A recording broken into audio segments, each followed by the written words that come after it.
നമസ്കാരം, ഇൻസൈഡിലേക്ക് സ്വാഗതം.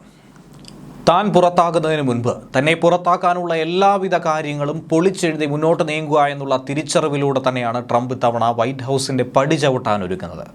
ട്രംപ് ഇതുവരെയും അമേരിക്കയുടെ പ്രസിഡന്റായിട്ടില്ല, നിയുക്ത പ്രസിഡന്റാണ്. ജനുവരി മാസത്തിലായിരിക്കും അതിൻ്റെ പൂർണ്ണമായ രീതിയിലേക്ക് ട്രംപ് ഭരണം കൈയാളാൻ പോകുന്നത്.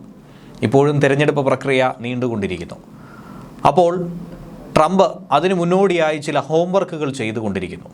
ട്രംപിൻ്റെ ശത്രു രാജ്യങ്ങളെ എങ്ങനെയും കീഴ്പ്പെടുത്താൻ, അവരെ ഏത് വിധത്തിൽ ചട്ടക്കൂടിലാക്കാൻ കഴിയുമെന്നുള്ള ഗവേഷണമാണ് ട്രംപ് നടത്തുന്നത്. അതിൽ മുൻപന്തിയിൽ തന്നെ ചൈനയും ഇറാനും അണിനിരന്നിരിക്കുന്നു എന്നുള്ളത് യാഥാർത്ഥ്യമാണ്. ഇനി ട്രംപ് ചെയ്യുന്നതെന്ന് പറയുമ്പോൾ എല്ലാ തരത്തിലുമുള്ള ഭൂരിപക്ഷം ലഭിച്ചതുകൊണ്ട് ഭരണസിരാ കേന്ദ്രത്തിലടക്കം സുപ്രീം കോടതിയിലടക്കം എല്ലാ തരത്തിലുമുള്ള ഒരു മാറ്റം നടത്താനാണ് ട്രംപ് തീരുമാനിച്ചിരിക്കുന്നത്. അതിൻ്റെ ഭാഗമായി പെൻറ്റഗണിൽ നിന്നും തുടങ്ങാൻ അവിടെ ഒരു കൂട്ട പിരിച്ചുവിടലിനുള്ള സാധ്യത കൂടി ഇതോടൊപ്പം ചൂണ്ടിക്കാണിക്കുകയാണ് പശ്ചിമേഷ്യൻ മാധ്യമങ്ങൾ. അമേരിക്ക അടിമുടി മാറാൻ ഒരുങ്ങുന്നു എന്ന സൂചന ലഭിക്കുന്നു. അമേരിക്കയുടെ ചരിത്രത്തിൽ തന്നെ ആദ്യമായി മൂന്നാമതും ട്രംപ് അധികാരത്തിലെത്താനുള്ള എല്ലാവിധ തയ്യാറെടുപ്പുകളും നടത്തുന്നതിൻ്റെ ഭാഗമായി ഭരണഘടനയെ തന്നെ പൊളിച്ചെഴുതുമോ എന്നുള്ള ആശങ്കയാണ് ഉയർന്നു കേൾക്കുന്നത്. മൂന്നാം വട്ടവും പ്രസിഡന്റ് സ്ഥാനത്തേക്കായി താൻ മത്സരിക്കുമെന്നുള്ള സൂചനയാണ് നിയുക്ത അമേരിക്കൻ പ്രസിഡന്റ് ഇപ്പോൾ ജനങ്ങൾക്ക് നൽകിയിരിക്കുന്നത്. ഡൊണാൾഡ് ട്രംപ് ഹൗസ് ഓഫ് റെപ്രസെൻറ്റേറ്റീവ്സിൽ തിരഞ്ഞെടുക്കപ്പെട്ട റിപ്പബ്ലിക്കൻ ജനപ്രതിനിധികളോട് സംസാരിക്കുമ്പോഴാണ് ഇങ്ങനെ ഒരു പ്രഖ്യാപനം നടത്തിയത്. അദ്ദേഹം പറഞ്ഞതിങ്ങനെയാണ്: നിങ്ങൾ പറഞ്ഞാൽ ഇനിയും ഞാൻ മത്സരിക്കാൻ തയ്യാറാണെന്നാണ്. എന്നാൽ നിലവിൽ അമേരിക്കയുടെ തിരഞ്ഞെടുപ്പ് വശം അനുസരിച്ചുകൊണ്ട് അമേരിക്കൻ നിയമവിദഗ്ധർ പറയുന്നതനുസരിച്ച് അതൊരിക്കലും നിയമപരമായി നടക്കില്ല. ഭരണഘടനാപരമായി നടക്കുന്ന ഒരു വിഷയമല്ല അങ്ങനെയുള്ളത്. കാരണം അമേരിക്കയിൽ ഇതുവരെയും ആർക്കും മൂന്നാമതായി മത്സരിക്കാൻ സാധിച്ചിട്ടില്ല. 2 വട്ടം മാത്രമാണ് പ്രസിഡന്റ് പദവിയിൽ തുടരാൻ കഴിയുന്നത്.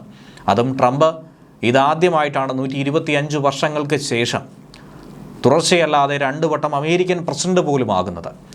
ഇതിനുള്ള ഒരു കാരണം നിയമവശം എന്തെന്ന് ചോദിച്ചാൽ 2 വട്ടം മാത്രം പ്രസിഡന്റാകാൻ സാധിക്കൂ എന്നുള്ള ഒരു ചട്ടക്കൂട് നിലവിൽ ഉണ്ടാക്കി വെച്ചിട്ടുണ്ട്. അതുകൊണ്ടാണ് മൂന്നാം വട്ടം അമേരിക്കൻ ഭരണഘടന അനുസരിച്ച് മത്സരിക്കാൻ കഴിയാത്തത്. ഇനിയിപ്പോൾ മത്സരിച്ചാലും ജയിച്ചാലും അത് ഒരിക്കലും സാധുവാകില്ല.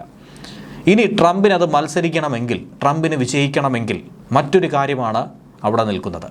ഈ നിയമത്തെ ഭേദഗതി ചെയ്യേണ്ടി വരും. എന്നാൽ എല്ലാ നിയമനിർമ്മാണ സഭകളെയും മറികടന്നുകൊണ്ട് അങ്ങനെ ഒരു നീക്കത്തിലേക്ക് ട്രംപ് കടക്കുമോ എന്നുള്ള ഒരു വിഷയമാണ് ഇവിടെ പ്രസക്തമാകുന്നത്. അതിനെ എന്തു തന്നെ വന്നാലും ഡെമോക്രാറ്റ്സ് ശക്തമായി തന്നെ എതിർക്കുമെന്ന കാര്യത്തിൽ ഒരു സംശയവുമില്ല. ട്രംപിന് അങ്ങനെ സാധിക്കില്ല എന്നാണ് ഒരു വിഭാഗം നിയമവിദഗ്ധരടക്കം പറയുന്നത്. 1951 റിപ്പബ്ലിക്കൻസും ഡെമോക്രാറ്റുകളുമൊക്കെ കൂടിയാലോചിച്ചുകൊണ്ടായിരുന്നു അങ്ങനെ ഒരു നിയമം പ്രാബല്യത്തിൽ കൊണ്ടുവന്നത്. പ്രസിഡന്റുമാർ 3-4 പ്രാവശ്യം മത്സരിക്കാൻ തീരുമാനിച്ചത് കൊണ്ടാണ് അങ്ങനെ ഒരു നീക്കത്തിലേക്ക് കടക്കേണ്ടി വന്നത് പോലും. എന്നാൽ ഇനി ട്രംപ് അതിശക്തമായി ഇതിനെതിരെ സമ്മർദ്ദം ചെലുത്തുമോ ഇല്ലയോ എന്നുള്ളത് നോക്കി കാണേണ്ടതാണ്. അങ്ങനെ 75 വർഷങ്ങൾക്കിപ്പുറം വീണ്ടും അമേരിക്കൻ തിരഞ്ഞെടുപ്പിൽ മൂന്നാമതായി അതേ ആൾ തന്നെ അധികാരത്തിലെത്തുമോ എന്നുള്ള ഒരാശങ്കയാണ് ഇപ്പോൾ അമേരിക്കൻ ജനതയ്ക്കുള്ളിൽ തന്നെ നിറഞ്ഞു നിൽക്കുന്നത്. അതിനിടെ മറുഭാഗത്ത് ട്രംപ് ട്രാൻസിഷൻ ടീമിലെ ചില അംഗങ്ങളെ, പ്രത്യേകിച്ചും പെൻറ്റഗണിലെ ചില പ്രധാനപ്പെട്ട അധികാരികളെ മാറ്റാനുള്ള ഒരു തീരുമാനത്തിലേക്ക് കടക്കുന്നു എന്ന് വേണം മനസ്സിലാക്കാൻ. ജോയിൻറ്റ് ചീഫ് ഓഫ് സ്റ്റാഫ് ഉൾപ്പെടെ പിരിച്ചുവിടേണ്ട സൈനിക ഉദ്യോഗസ്ഥരുടെ ഒരു വലിയ ലിസ്റ്റാണ് ഇപ്പോൾ ട്രംപ് അനുയായികൾ തയ്യാറാക്കിക്കൊണ്ടിരിക്കുന്നത്. പെൻറ്റഗണിൽ തന്നെ അഭൂതപൂർവമായ ഒരു വലിയ ഭൂമികുലുക്കത്തിന് ഇത് കാരണമാകുമെന്ന കാര്യത്തിൽ ഒരു സംശയവുമില്ല. നവംബർ 5 ട്രംപിൻ്റെ തിരഞ്ഞെടുപ്പ് വിജയത്തിന് ശേഷം അന്ന് മുതൽ തന്നെ ആരെയൊക്കെ പിരിച്ചുവിടണമെന്നുള്ള ആസൂത്രണം തുടങ്ങിയിരുന്നു ട്രംപ് ഭരണകൂടം.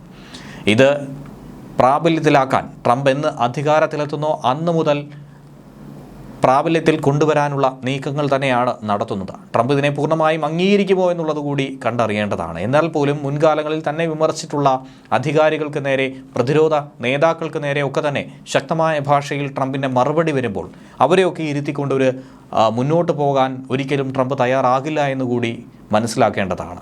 ജോയിൻറ്റ് ചീഫ് ഓഫ് സ്റ്റാഫിൽ അമേരിക്കൻ മിലിറ്ററിയിലെ തന്നെ ഉയർന്ന റാങ്കിലുള്ള ഉദ്യോഗസ്ഥരും army, navy, marines, air force, national guard, ബഹിരാകാശ സേന എന്നിവയിലെ തലവന്മാരുമാണ് ഉൾപ്പെടുന്നത്. അതായത് ഒരു രാജ്യത്തിൻ്റെ നട്ടലായിട്ടുള്ള നിരവധി ഉന്നത ഉദ്യോഗസ്ഥർ. ഇവരെയൊക്കെ തന്നെ പൊളിച്ചെഴുതാനാണ് ട്രംപ് ഇപ്പോൾ തീരുമാനിച്ചിരിക്കുന്നത് എന്ന് വേണം കരുതാൻ.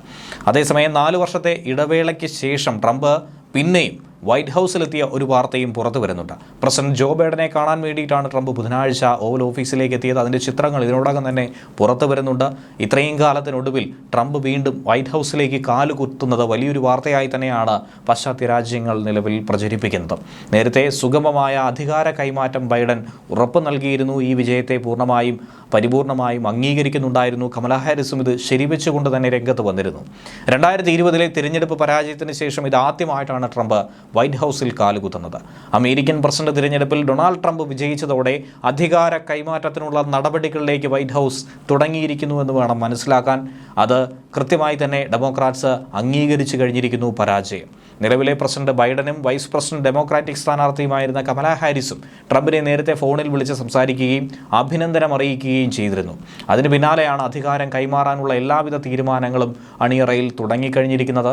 ബൈഡൻ ട്രംപിനെ വൈറ്റ് ഹൗസിലേക്ക് ശേഷം ക്ഷണിക്കുകയായിരുന്നു. ഇതിൻ്റെ അടിസ്ഥാനത്തിലുള്ള കൂടിക്കാഴ്ചയാണ് കഴിഞ്ഞ ദിവസം സംഭവിച്ചത്. News desk Malabar times.